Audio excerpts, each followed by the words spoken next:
জানি না এটা আবার মিডিয়ায় যে কি দাঁড়ায় যায়, নাইলে বলেই ফেলতাম যুবকদেরকে।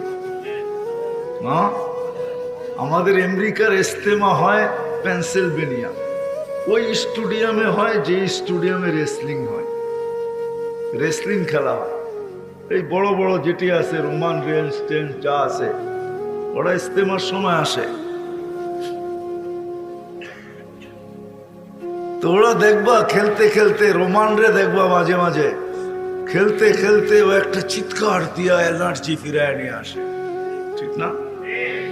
তোমরা তো 24 ঘন্টার ভিতরে একবারও এরকম একটা আল্লাহ বললা না। আল্লাহ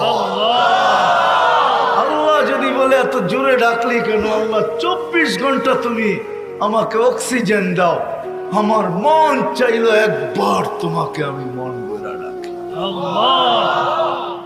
একজনও তো নাই।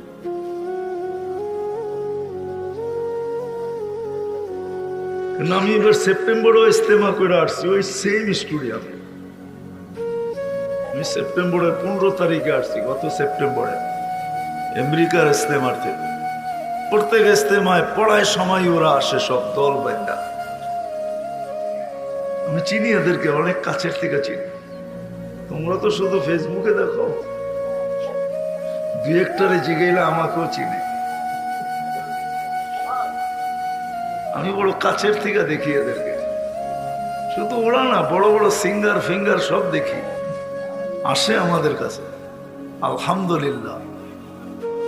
হ্যাঁ, একটা বাঙালি দুনিয়াতে আছে যাকে দুনিয়ার অনেক মানুষ চিনে। আমি অহংকার করে বলতেছি না, আমি